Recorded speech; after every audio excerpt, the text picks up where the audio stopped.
Okay my dear students, कैसे हो।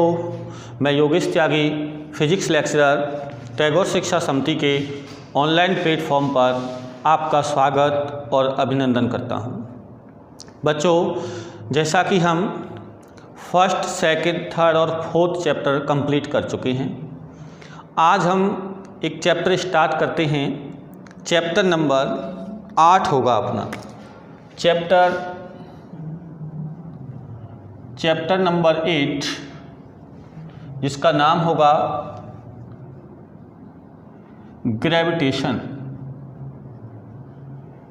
Chapter number 8 gravitation की बात करेंगे बेटा। तो सबसे पहले हम यहाँ स्टार्ट करते हैं कि ग्रेविटेशन क्या होता है। तो नंबर फर्स्ट पॉइंट की डेफिनेशन ऑफ ग्रेविटेशन, राइट बेटा। तो देखिए हम ग्रेविटेशन की बात कर लेते हैं। जैसा कि इसके नाम से आपको पता लग रहा है, ग्रेविटेशन यानी एक प्रकार का क्या है, फोर्स है। ये क्या है बेटा, एक प्रकार का फोर्स है जो हमेशा अट्रैक्टिव फोर्स होता है। यानी आप ऐसे कह सकते हैं कि ये फोर्स होल यूनिवर्स के लिए दो बॉडीज़ में अट्रैक्शन फोर्स होता है। होल यूनिवर्स में कोई भी एनी टू बॉडीज़ ये अट्रैक्शन फोर्स का काम करेगा। अब हम बात कर लेते हैं इससे रिलेटेड केपलर्स ने जो लॉ दिए थे उसको समझने से पहले हम बात करते हैं ग्रेविटेशन फोर्स की। तो देखिए ग्रेविटेशन फोर्स, यहीं से आपकी चैप्टर नंबर 8 की फिजिक्स स्टार्ट होती है बेटा। तो ग्रेविटेशन फोर्स क्या है। तो बेटा ग्रेविटेशन फोर्स में मानो सपोज ये दो ऑब्जेक्ट या दो बॉडीज़ हैं, राइट।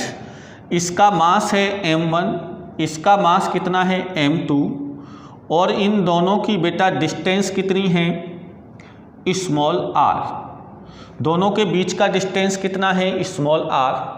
तो बेटा ये दोनों बॉडीज़ एक दूसरे को क्या करेंगी, अट्रैक्ट करेंगी। अगर ये बॉडी इसको अट्रैक्ट करती है तो इस पर एक फोर्स लगेगा जिसकी डायरेक्शन क्या होगी, ये। और अगर ये बॉडी इसको अट्रैक्ट करती है तो उसका फोर्स क्या होगा, ये। यानी ये बॉडी इसको भी अट्रैक्ट कर सकती है और ये बॉडी इसको भी अट्रैक्ट कर सकती है। ये डिपेंड करता है किस पर, मास पर। यानी जिसका मास ग्रेटर होगा वह लेस मास को क्या करेगी, अट्रैक्ट करेगी, राइट बेटा। तो देखिए यहाँ पर बीच की डिस्टेंस कितनी है, स्मॉल r, मास कितना है m1 m2। तो जो न्यूटन ने ग्रेविटेशन फोर्स के लिए जो फॉर्मूला दिया वो था बेटा F is directly proportional to m1 m2। यानी acting force between two bodies is directly proportional to multiply of both masses. फिर सुन लें, फोर्स, ये कौन सा फोर्स है बेटा, ग्रेविटेशन फोर्स। तो gravitation force acting two bodies is directly proportional to the product of masses of both bodies. तो F is directly proportional m1 m2 and F is inversely proportional to r square। यानी ये r क्या है, distance between them. तो आप ऐसे कह सकते हैं कि ये फोर्स जो है वो है square of the distance between two bodies is inversely proportional to r, right बेटा।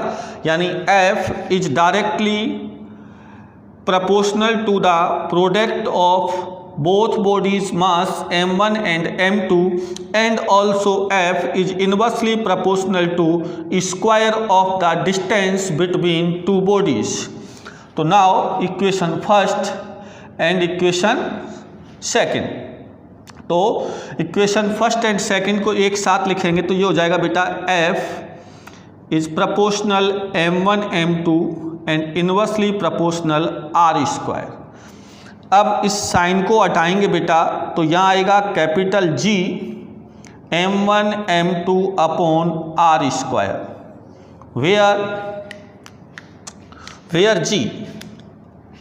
वेयर कैपिटल G क्या है, ये है एक प्रोपोर्शनल कांस्टेंट और इसको हम कहते हैं यूनिवर्सल, इसको बोलते हैं बेटा यूनिवर्सल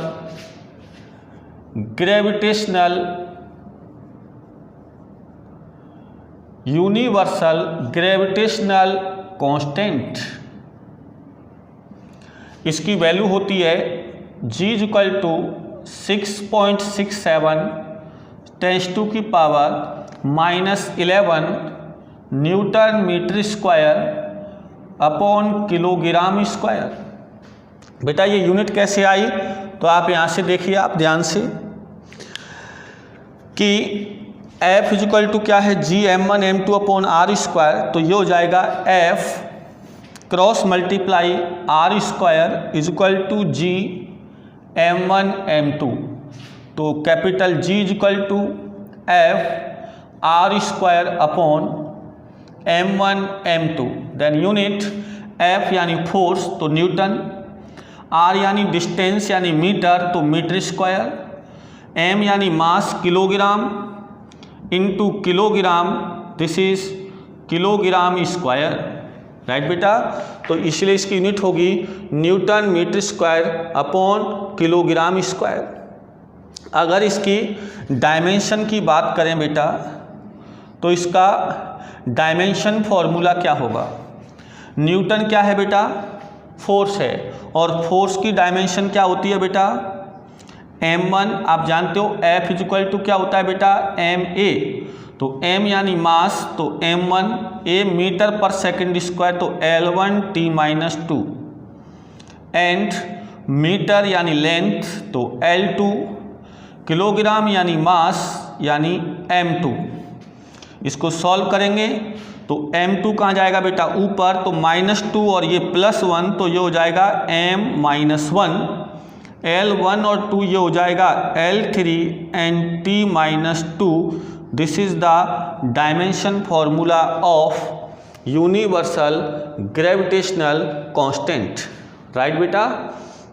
तो ये थी बात किसकी, न्यूटन ग्रेविटेशन फोर्स। अब हम बात कर लेते हैं केप्लर्स लॉ। देखिए बात, तो केप्लर्स लॉ सेकंड टॉपिक है अपना। केप्लर ने प्लैनेटरी मोशन के लिए कुछ लॉ दिए बेटा, किसने दिए, केप्लर ने। तो हम यहाँ पर लिख देते हैं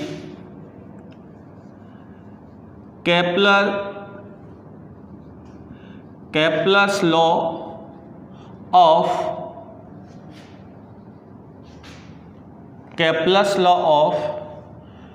प्लैनेटरी मोशन,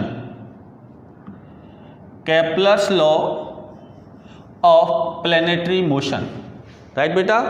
तो हम प्लैनेटरी मोशन की जब बात करेंगे तो केप्लर्स ने बेटा प्लैनेट्स के मोशन के लिए कितने लॉ दिए, 3, जिसमें से फर्स्ट था लॉ ऑफ ऑर्बिट और सेकंड था बेटा, सेकंड कौन सा था बेटा, सेकंड था लॉ ऑफ एरियल वेलोसिटी और थर्ड था law of time period of planetary motion. तो हम बात कर लेते हैं सबसे पहले फर्स्ट लॉ की। तो बेटा इधर देखिए आप, सबसे पहले हम बात करते हैं नंबर फर्स्ट, और नंबर फर्स्ट है बेटा law of orbit, law of orbit.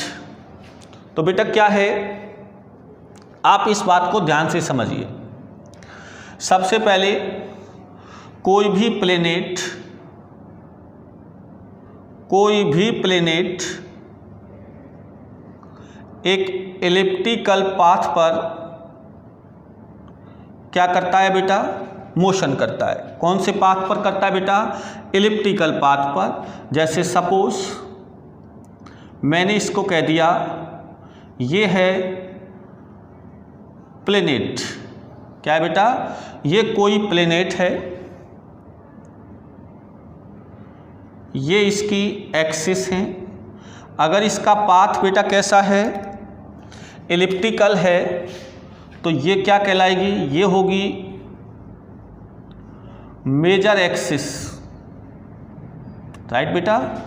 और ये क्या होगी? ये होगी माइनर एक्सिस। मेजर एक्सिस और माइनर एक्सिस। जब कोई इलिप्टिकल पाथ होता है तो बेटा इसके दो फोकस होते हैं। कितने फोकस होते हैं बेटा? दो। इस फोकस को मैंने मान लिया F1 और इसको मैंने मान लिया बेटा F2, राइट।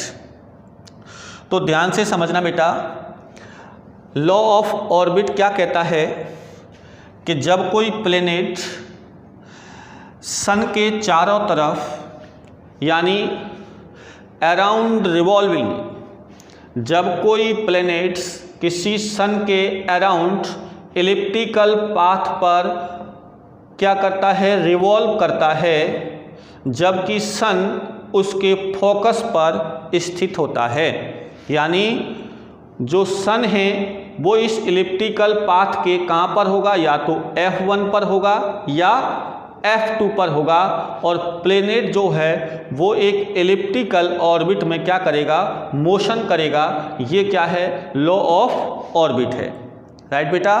फिर सुन लीजिए आप कि एक प्लेनेट अगर इलिप्टिकल ऑर्बिट में मोशन करता है तो सन उस इलिप्टिकल ऑर्बिट के दोनों फोकस में से किसी एक फोकस पर होगा। सपोज F1 और F2। जैसे मैंने माना कि अगर सन कहाँ पर है? फोकस F1 पर है, तो ये रहा, ठीक है ना। किसी इलिप्टिकल पाथ में कितने फोकस होते हैं? दो, राइट। तो ये है अपना law of orbit. Second number पर पढ़ते हैं बेटा law of areal velocity. Law of areal velocity. तो केपलर ने एरियल वेलोसिटी के लिए क्या कहा कि अगर कोई प्लेनेट किसी इलिप्टिकल पाथ पर सपोज इस टाइप से क्या कर रहा है? मोशन कर रहा है, जिसमें ये क्या है बेटा? मेजर एक्सिस, और ये क्या है? Minor axis. और इस फोकस पर कौन है बेटा? सन, राइट। तो देखिए इन्होंने कहा कि अगर हम सपोज मान लेते हैं कि यहाँ ये कोई प्लेनेट है, राइट बेटा। तो प्लेनेट और सन को जॉइन करने वाली जो लाइन है वो कौन सी है? ये है। इसके लिए टाइम क्या है बेटा? T1। और किसी एनोदर टाइम T2 पर अगर प्लेनेट यहाँ आ जाता है तो इसकी लाइन ऑफ जॉइनिंग क्या है? ये है, राइट बेटा। तो यहाँ से यहाँ तक का टाइम क्या हो गया बेटा? डेल्टा T, ठीक है बेटा।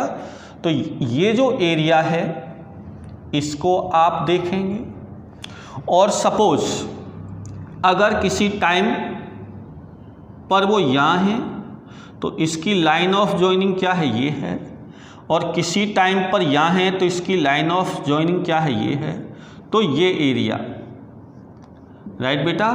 तो देखना बेटा ये क्या कहता है? लॉ ऑफ एरियल वेलोसिटी,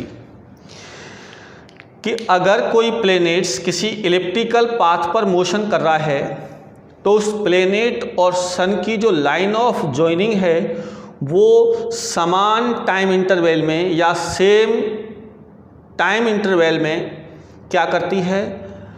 एक एरिया सेट आउट करती है।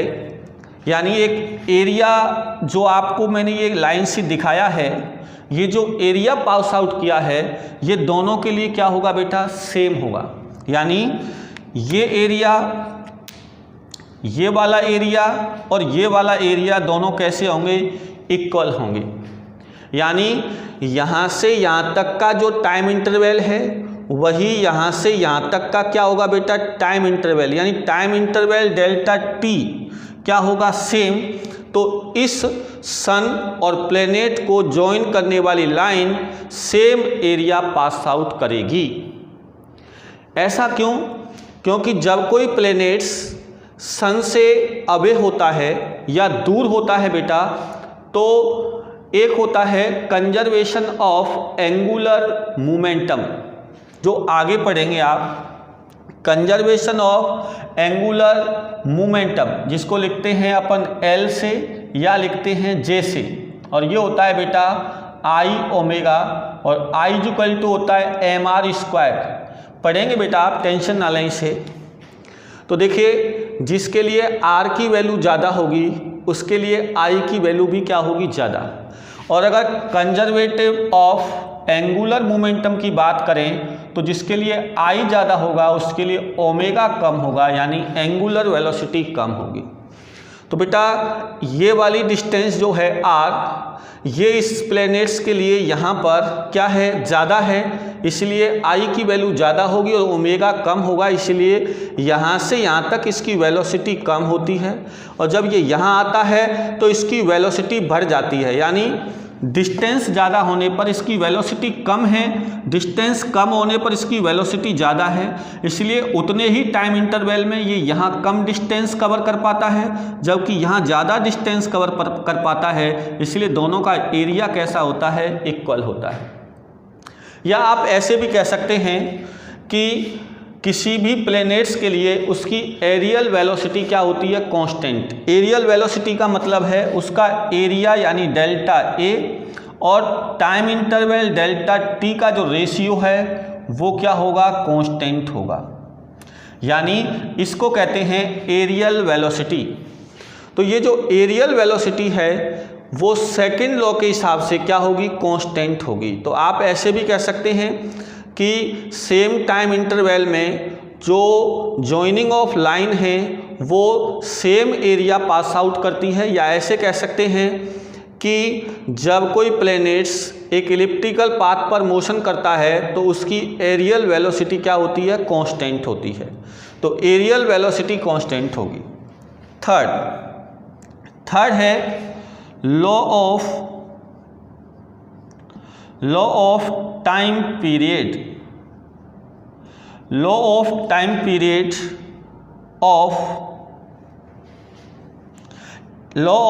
पीरियड ऑफ प्लैनेट या प्लैनेटरी मोशन। यानी ये क्या कहता है कि यदि कोई प्लैनेट है, अगर ये पूरी एक साइकिल कंप्लीट करता है तो इसका टाइम पीरियड क्या है, कैपिटल टी है, राइट बेटा। और सन से प्लैनेट की एवरेज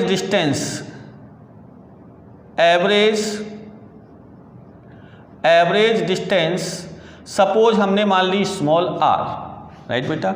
एवरेज डिस्टेंस का मतलब है इसकी डिस्टेंस कहीं ज़्यादा है कहीं कम है, तो सभी डिस्टेंस का क्या निकालेंगे बेटा, एवरेज। अगर suppose average distance small r है, ये एवरेज डिस्टेंस किसके लिए, बिटवीन सन एंड प्लैनेट्स। तो इन्होंने कहा कि square of time period for planetary motion in elliptical path is directly proportional to the average distance between sun and planets small r of q। यानी फिर सुने, square of time period from planetary motion in elliptical path is directly proportional to the cube of average distance between sun and planets. t square is directly proportional to r की power q and t square is equal to constant k r की power q, where k के is equal to constant या proportional constant, right बेटा। तो ये अपने 3 law थे, law of orbit, law of areal velocity and law of time period, इसको short में ये बोलते हैं। तो जो केपलर ने प्लेनेटरी मोशन के लिए जो लॉ दिए थे वो तीनों लॉ हमने क्या कर लिए बेटा, कंप्लीट कर लिए। अब अगर कोई 2 प्लेनेट्स हैं और उनके टाइम पीरियड का क्या करना है, कंपैरिजन करना है। तो सपोज कोई एक प्लेनेट्स है जिसके लिए टाइम पीरियड T1 है और उसकी एवरेज डिस्टेंस क्या है बेटा, R1 है। और अगर दूसरे प्लेनेट्स के लिए टाइम पीरियड T2 है और एवरेज डिस्टेंस R2 है, तो यहाँ से क्या आ जाएगा बेटा, ये हो जाएगा T1 square is equal to के R1 क्यूब और T2 square is equal to के R2 क्यूब। तो T1 square by T2 square is equal to K2 के कैंसिल हो जाएगा, R1 cube upon R2 cube. तो इसे लिख सकते हैं बेटा T1 बाई T2 का whole square is equal to R1 upon R2 का whole cube.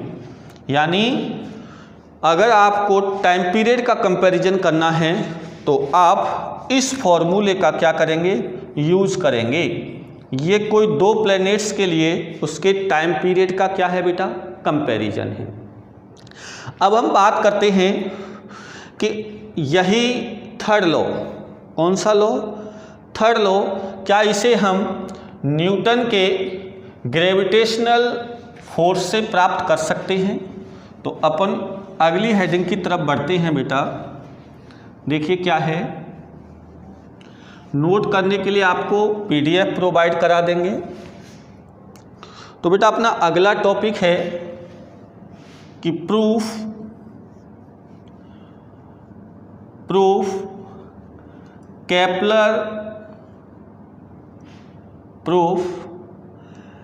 Kepler's third law, proof Kepler's third law किससे करना है, Newton's proof Kepler's third law from Newton's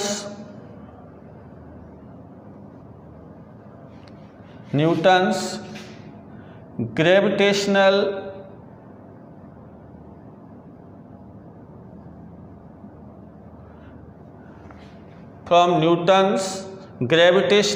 law. यानी न्यूटन के ग्रेविटेशनल लॉ से आपको Kepler's के थर्ड लॉ को क्या करना है, प्रूफ करना है, राइट बेटा। तो देखिए इसके लिए क्या किया हमने, इसके लिए हमने क्या किया कि अगर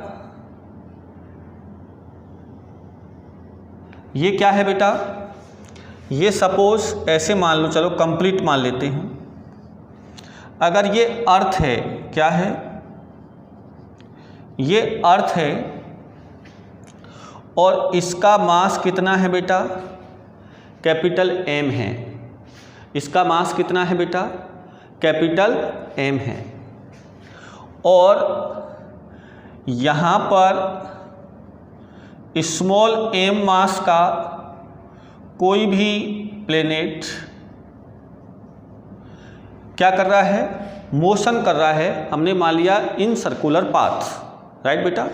अगर कोई प्लेनेट्स अर्थ के अराउंड रिवॉल्व कर रहा है और यहाँ से यहाँ तक हमने इसकी डिस्टेंस को कितना मान लिया, स्मॉल r। क्या मान लिया बेटा, स्मॉल r।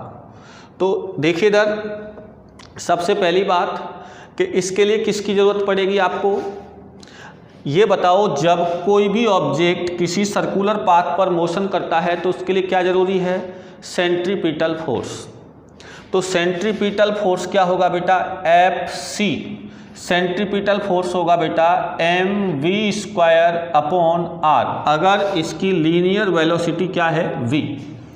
तो Fc is equal to mv² upon r, equation number first, right बेटा। अब हम बात करते हैं किसकी,